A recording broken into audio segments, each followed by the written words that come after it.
Hello YouTube Nation, Lord Nitro 101 back at you with another Diablo 3 build. I'm going to call this the Icebreaker Flying Dragon build for Greater Rift 50 Plus. A lot of people had asked about this build and what I was playing while I was streaming, so I just thought I'd throw a video up on YouTube that will basically explain how I play, what gear is required, what legendary gems you can do, and where you should assign your Paragon points. Alright, so let me fire right into the game here and we'll get it going. Alright, so primarily what ended up happening was with the new season, they redesigned the Raiment set, which was the old monk set that we used to use before we got the Sun Wukus.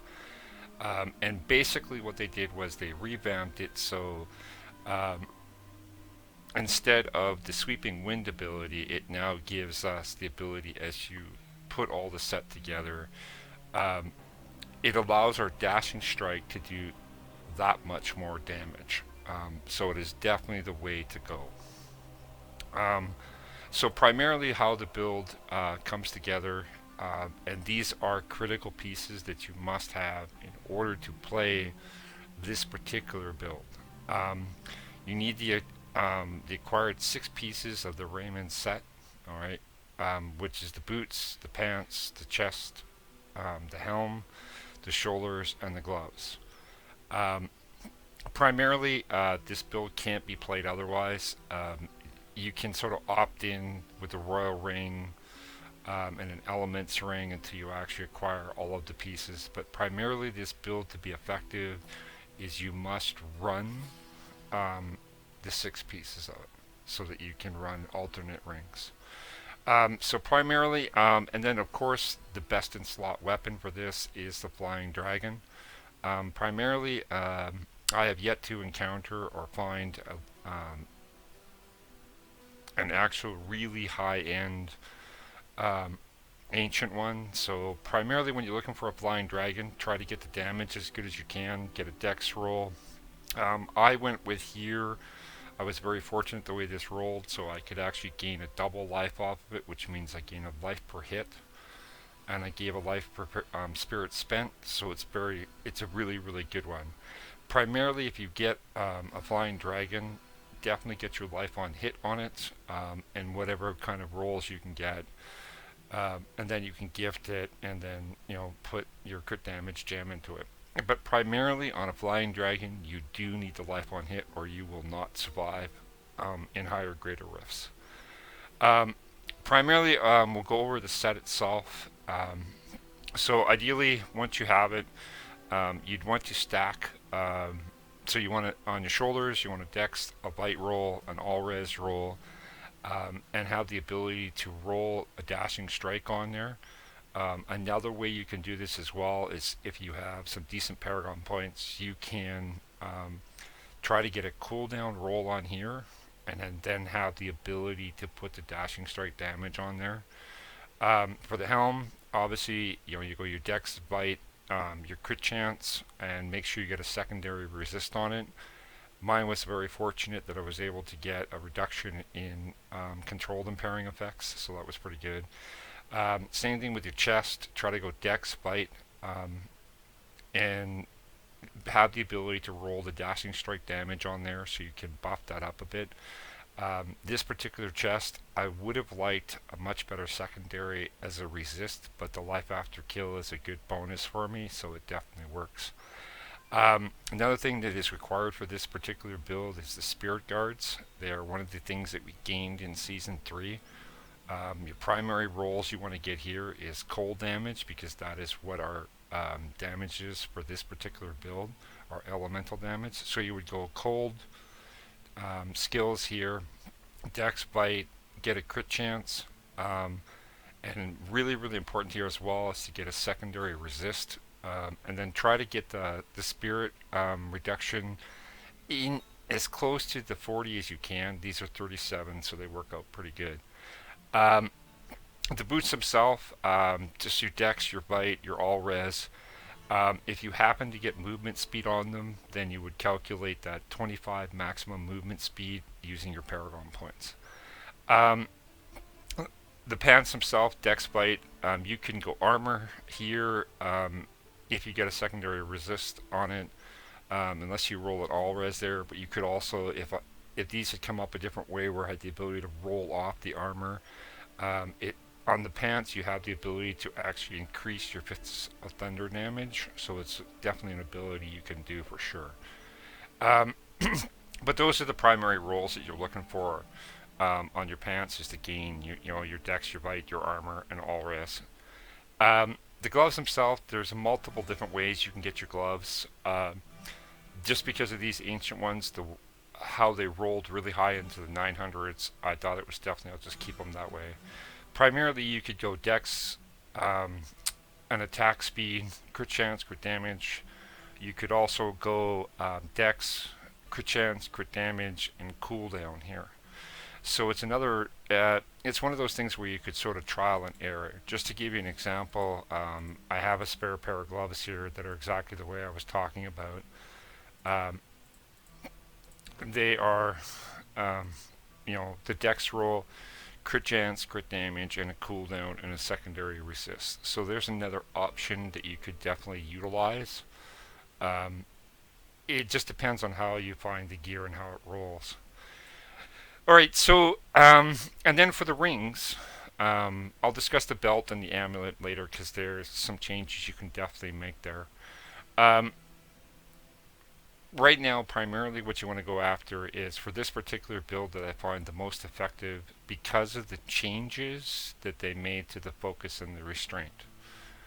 When you hit a resource generating attack or a primary skill, you deal 50% increased damage for 5 seconds. When you have the 2-piece, right, of course, when you hit a resource spend or attack, deal 50% increased damage for 5 seconds. So they're very, very powerful rings for sure. Like I said, the other combination was you could also use like a really good royal ring that had a cooldown on it, and you could go for an elements ring. They are quite powerful in this build as well, but these, the focus and the restraint seem to be the best in slot for this particular build. Now here you have several different options. When discussing a belt, I'm hoping I have it kicking around. It may be on my support monk, but ideally what you could do is, the string of ears is the best sort of in slot here. In my opinion, yes, you will gain a lot more damage output from a witching hour that is rolled dex bite, the crit damage roll, and you get a resist on it, and you gain the attack speed there. But in this particular build, because we're a melee class and we have to get in close combat, I definitely think the string of ears is a much better option because of its secondary. See here, I'm double stacking a life. I have my primary, which is my dex. I've gained some all res, but this secondary is really huge. Reduces damage from melee attacks by 30%. So that's a massive thing for anything that is ranged, that is shooting at us. But any melee that we actually come into contact with is, reduces their damage inbound to us by 30%. So that's pretty huge. Now, as for the legendary gems, there's a bit of a debate, and it still hasn't been quite confirmed. The ones that I'm currently pushing with is the Bane of the Trapped. Increases damage against enemies that are under any kind of controlling impaired effect by 33%, because I have it actually leveled up to level 60. Gain an aura that reduces the movement speed of enemies within 15 yards by 30%. In this particular build, it's very important that we can slow our enemies down to keep continuously dashing them. So that group them up, we can dash them much quicker, and our damage output is much better. We'll go with the Swiftness gem first. Of course, this is obvious. It is one of the go-to sort of gems for us, just like the Tayuk was in last season's Torch build. Swiftness gem, 100% chance to hit, to gain swiftness. Increase your attack speed by 15% for 4 seconds. This stacks up 15 times. what we're really after is the secondary. When you level this up to 25, gain 1% of cooldown reduction per stack of swiftness. So that's pretty important for us, because that just gives us the ability to gain cooldowns. Now, this one here, the Alteration Gem, it's one of those gems that I definitely enjoy using much more. Gain 40% at level 60 that I have. Gain 40% of non-physical damage reduction. Well below half health, which in some cases we can be, your resistance to cold, fire, poison, and arcane are increased by 75%. That's massive if you have a great deal of all-res rolls. So you should be somewhere in the range of 1900, that kind of range if you really want to push high in this particular build. And of course, I'll discuss it briefly, but I think most people know on every piece of gear you've got to have a resist, whether it's a straight out all resistance roll or you gain the resist on your secondaries roll. Very important that every single piece that you have in your gear has that resist. Okay, it's a must thing, because you need to stack as much resist as you can, because the way this build is designed, you have to collide with a lot of your enemies. All right, now this is sort of up to debate, and can be for a while. Primarily, the best in slot is really a Hellfire Amulet.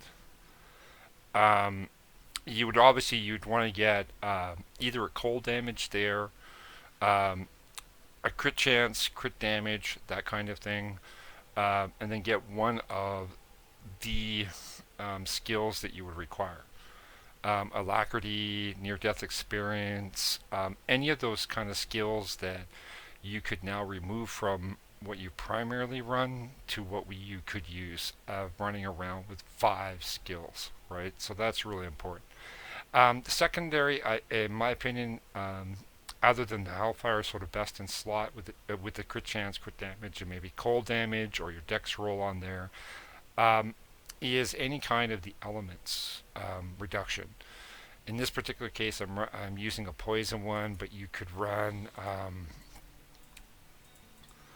the fire amulet, the arcane amulet.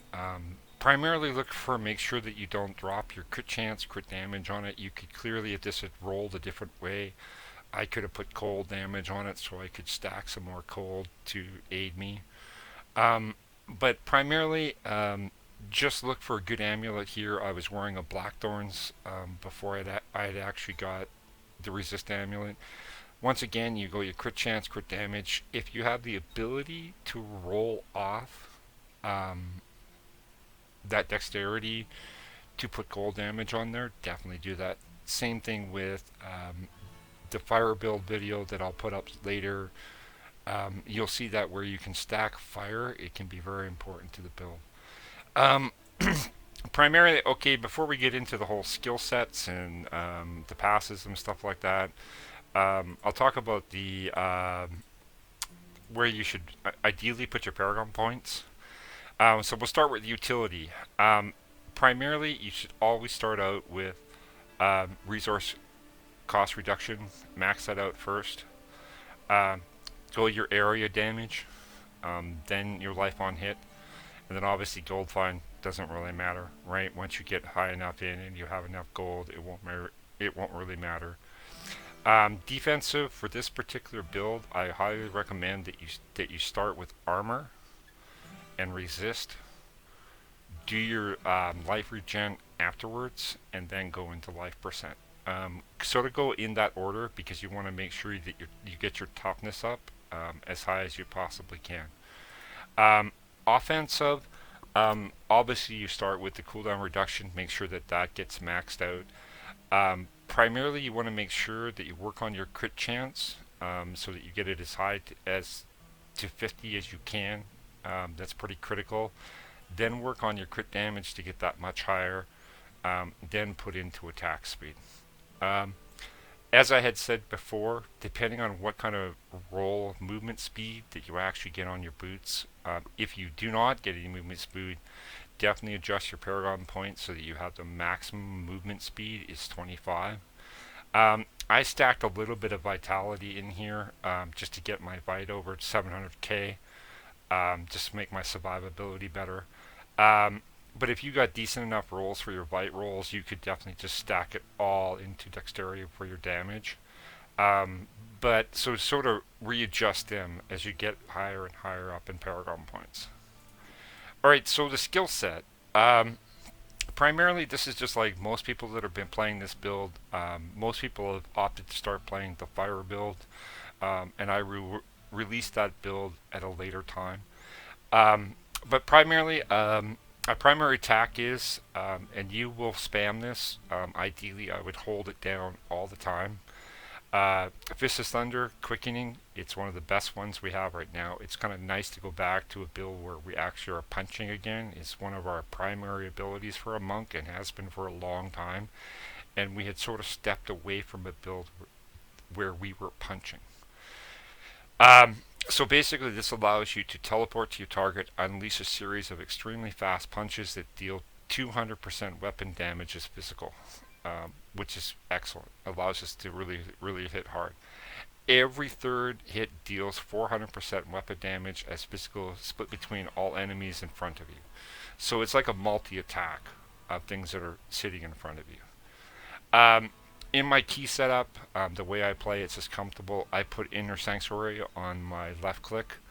Um, it just makes it much easier for me. Um, and I can redesign it and I can move it around. It's whatever your comfortable play style is. Sometimes I move it around. Right now I have it on my right click just to make it easier for me. This thing here is just it's your go-to skill for a monk. Anything within the Inner Sanctuary, when we drop it, enemies within inside the Inner Sanctuary take 30% increase more damage and have their movement speed reduced by 80%. That's massive. Which means anything drops, anything within inside that Inner Sanctuary is slowed down. Which means in Dashing Strike, as we're dashing, it definitely gives us the ability to hit our targets much easier when they're slowed down. Um, Breath of Heaven, Infuse the Light, strictly as our ability to heal ourselves, especially when you grab a glow. But what we're really after here is gain 14 additional spirit from Spirit Generators attacks for 5 seconds after using Breath of Heaven. It's basically our go-to skill to keep us alive. It just aids us that much more. Um, the Dashing Strike attack here, we're using cold because we're actually stacking a cold resist on our Spirit Guards. Quickly dash up to 50 yards, striking your enemy along the way for 370% weapon damage as cold, which is why we're stacking a cold elemental damage on our Spirit Guards. Gain 40% chance to dodge for 4 seconds after using Dashing Strike. Just gives our ability so they miss us. Empathy, Desert Shroud, keeps us alive. This is our sort of go-to skill. When you get a really tough elite pack, this is primarily where you want to use it. It has the ability to increase our spirit gen. It also has our ability, once we're infused in our, the empathy is off, we turn into sort of like a ghost image, right? It puts a little shield on us. You can see we have the shield on right now. Once you have that on, infuse yourself in sand, reducing all damage taken by 50%. Massive in this build, massive. Mantra Salvation are sort of our go-to mantra. You and your allies within 60 yards gain 20% increased resist to all elements and 35% increased dodge chance. Huge skill. It's one of the go-to things. We were using it last season on the Bells build as well. The passives themselves, there's a bit of debate, so it just depends on how good your gear is and how you like playing. I'm a little bit more of an aggressive kind of player, so I tend to use near-death experience. but that's the skill that can be changed around. Harmony, obviously, our go-to skill. It's what replaced one of everything, which was our resist buffing. Seize the initiative, straight up. It's one of those things that allows us to gain toughness. It allows us to deal damage, increase our damage, increase our attack speed, that kind of stuff. Beacon of Yartar, it's never changed. Reduces all our cooldowns by 20%. It's one of our GG sort of things that they've given us. Now, as for near death, the reason why I enjoy using near death experience, especially when doing greater rifts, it's one of those cases where, say, a reflect damage pack procs and you're in close range. If that occurs, it will save you. It'll save your life, which means you can now dash out, rethink your attack, and go back in again. This one here can be changed depending on a lot of different things. If you look at my toughness right now, standing in town, I'm at 78 million, like almost 79 million toughness. So that's really strong. So I don't really need Sixth Sense. If you actually put Sixth Sense on, it'll raise your toughness, right? Reduces all non-physical damage taken by 25%. That's pretty huge. So it's definitely, if you are lacking some toughness, that's definitely the one you should be using. Another one that some people have been trying out is Guardian's Path. While dual wielding, you gain 35% chance to dodge incoming attacks while using a two-hander, which is what we're using the Flying Dragon. All spirit regeneration is increased by 15%. So it's one of those things, it just depends on how good your gear is, and how much you really want to stack your resist up. Another one that some people have been toying with, and I haven't quite done it myself, I'll keep experimenting with it, is Alacrity. Increases the attack speed of all spirit generators by 15%. Really, this is something that I would like to have as the 5th passive on a Hellfire Amulet. Now, as many of you know, running through Hellfire, the Uber runs, in order to get a Hellfire Amulet or Hellfire Ring, they're really quick to do now because we can really go in there and smash them really fast, but they are really tough to get really good rolls on. And even the one I got isn't that good. It's not bad, but it's not that good. So primarily those would be the ones you'd want to change around, and that's just experimenting with the gear and see which one works best for you.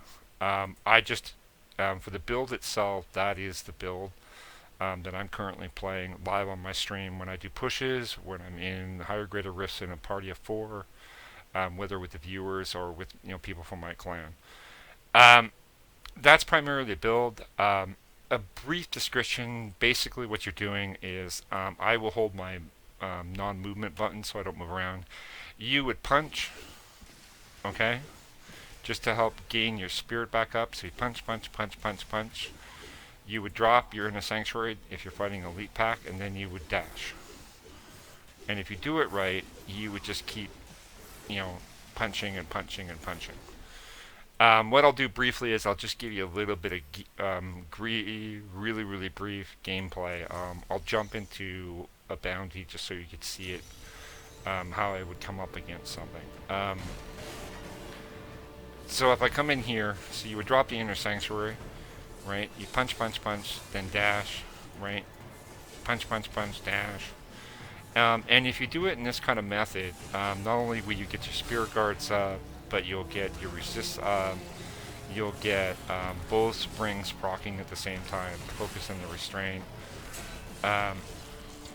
and then you can really just sort of blow things. I definitely recommend once you have all the build assembled and you want to test this out, definitely get into like a lower greater rift, like a 20 or something that you'll really just smoke through, but it'll give you the ability to test it out, make sure that you're comfortable with the build. Like, see, there's a lot here, so I drop the sanctuary down. Here comes my elite pack, right?